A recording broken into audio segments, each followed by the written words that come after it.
I mean, you'd be sitting here saying, oh, it's typical Labor, they're looking after Labor voters, it's politically expedient. I think you did the right thing by putting this economy-wide. It's the right thing to do. Yeah, the higher income earners aren't going to feel it as much, but why should it also makes it easier to administer it? I was about to mention that, Kieran. So basically, it's been put to me with these things, you've got two choices. You either do family tax benefit part A and B and the people on welfare, or you do everyone.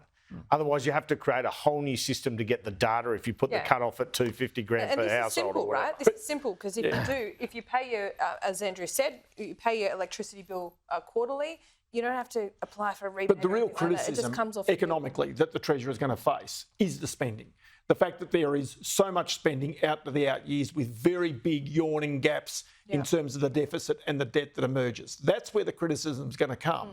And so then selectively picking off, I don't know, something like energy rebates, rental rebates, take pressure off at one end, they're adding pressure on at the other end. And I think that's the issue. And then the second factor is as well suggesting that all this money is going to go into the economy and somehow it's not going to add to inflation. Exactly. I think it's going to be the real pressure point. I think some of this is pretty brazen, frankly. The inflation forecast, claiming this is all deflationary, including the stage 3 tax cuts.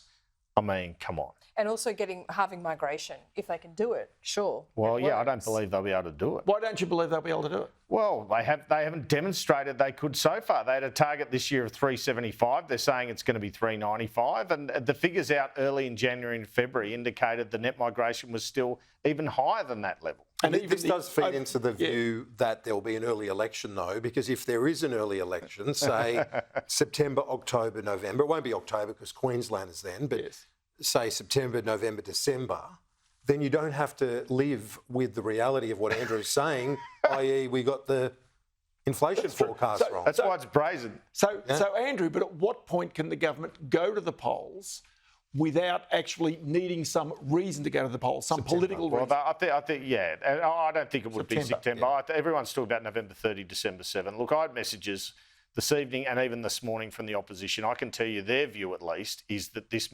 budget means, with the inflation forecast, there's an early election. They're thinking about what they do in this situation, which is don't let it get to the end of the year and inflation's not 2.75%. You look like an idiot. Get out there now. And there is a belief in Labor at the moment, Kieran, I can tell you, that they can still win majority government. Yeah. They believe that their vote is holding up in WA, popular to contrary belief, because that's a key battleground. And Laura, that's exactly right. They held up that GST deal, which I think from the budget papers we've just learned is worth about $50 billion to WA. They lose 4 seats there in their minority territory. Look, I don't know whether we can say early election. I think what this budget does is gives them the option of an early election. I agree with that. But if, economists are starting to say, oh, okay, we're going to get an interest rate cut early next year, surely they wait for that and go just after. Well, the Treasury says that we won't get it till mid-year. So I find one other thing very bizarre for this. I seem to think that everybody's cheering for lower interest rates, including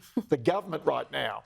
Because they're predicting that and yet at the same time to do that, they're actually cheering for higher unemployment. That's right. So it seems a very peculiar thing for a Labor government. Not only in the forecast, $1 million if you can get any Labor frontbencher or backbencher to say that. But that's the sad reality. Surely having 100,000 more people in work should be the priority of any government.